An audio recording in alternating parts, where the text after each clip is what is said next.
엔데믹.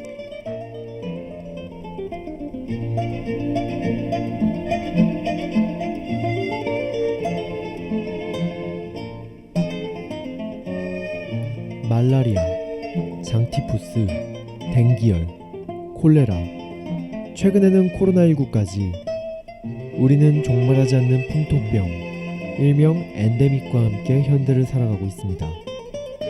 이번 코너에서는 이런 엔데믹에 관해 이야기해볼 예정입니다. 그럼 시작해볼까요? 엔데믹.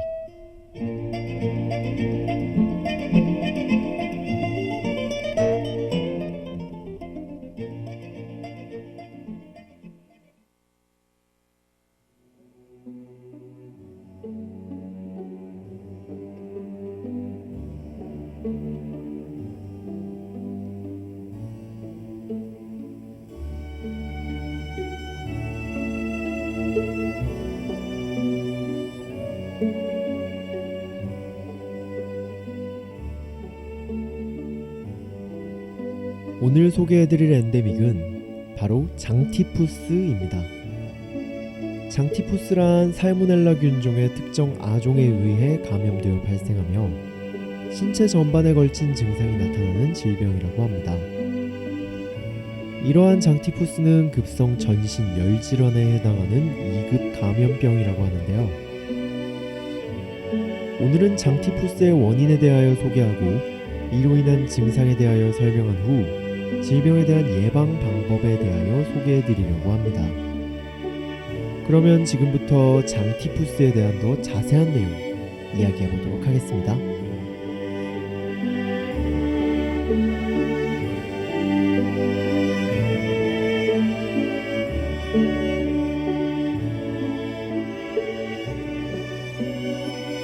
위장의 건강이 취약하거나 위절제술을 받은 경우 발생 위험이 더욱 높아지는 장티푸스는 소화기 계통에 장애가 발생하는 질병입니다. 장티푸스의 원인으로 가장 먼저 언급되는 것은 감염자, 보균자의 소변, 대변에 의해 오염된 물, 음식 등을 섭취하는 경우입니다. 뿐만 아니라 파리 등 날벌레가 보균자의 소변이나 대변을 음식물에 옮기는 것 역시 감염 경로 중 하나가 된다고 말할 수 있습니다. 이러한 경로로 들어온 몸속의 균수가 100만 개에서 10억 개 사이인 경우 장티푸스에 감염될 수 있다고 하는데요. 장티푸스로 인하여 느껴지는 몸의 변화는 감염균의 수가 많을 경우 일주일 전후에 나타나며 가장 늦은 발병의 경우는 2개월 전후로도 나타난다고 합니다. 이렇게 장티푸스의 원인에 대해 알아봤는데요. 다음으로는 증상으로 넘어가 보도록 하겠습니다.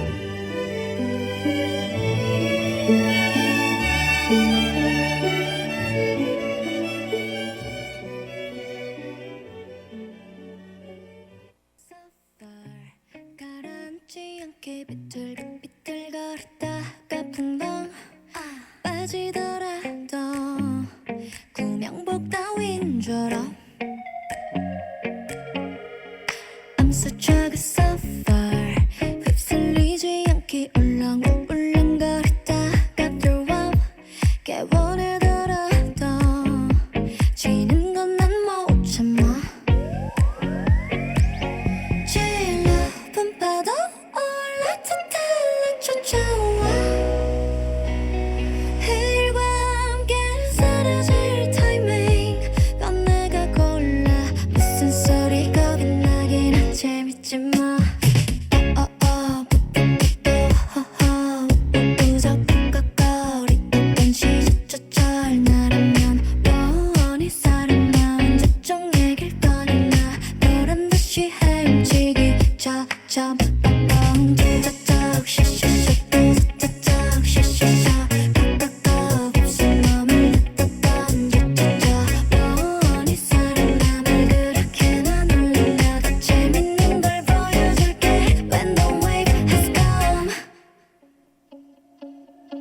찾아와 너울과 함께 부서질 타이밍 그럼 내가 골라 무슨 소리 겁이 나긴 재밌지 뭐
노래 잘 듣고 오셨나요?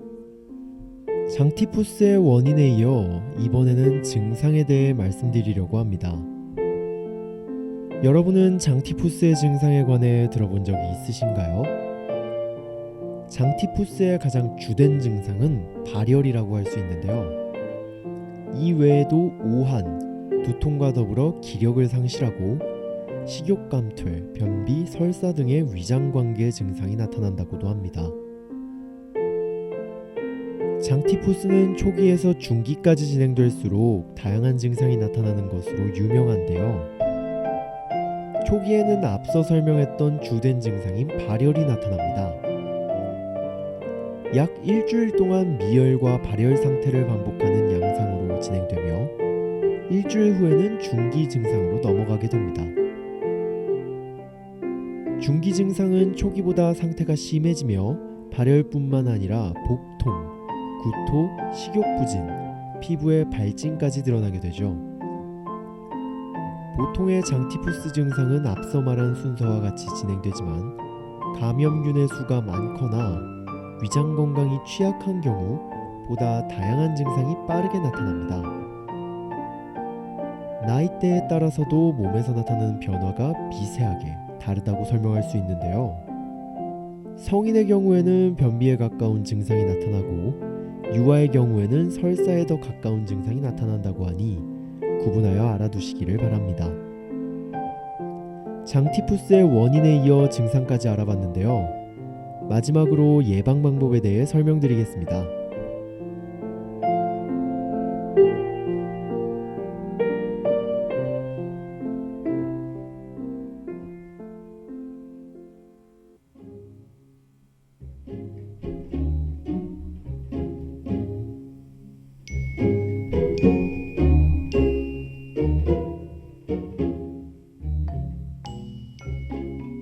장티푸스의 예방법으로는 상하수도 정책 정비와 같은 공중위생 정책과 더불어 물이나 음식은 반드시 100도 이상에서 충분히 가열하여 섭취하는 등의 개인적 차원의 위생관리도 필요합니다.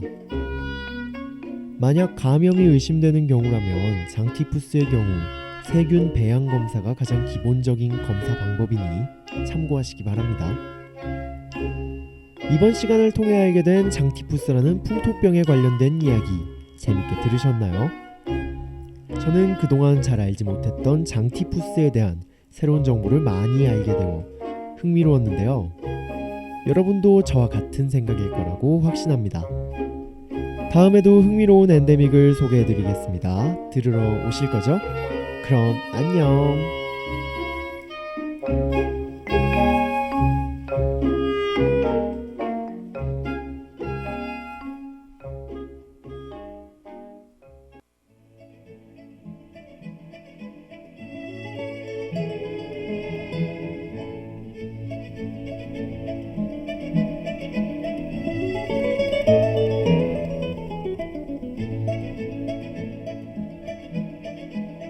지금까지 엔데믹, 제작의 김도훈, 연출기술의 이예린, 진행의 이승훈이었습니다.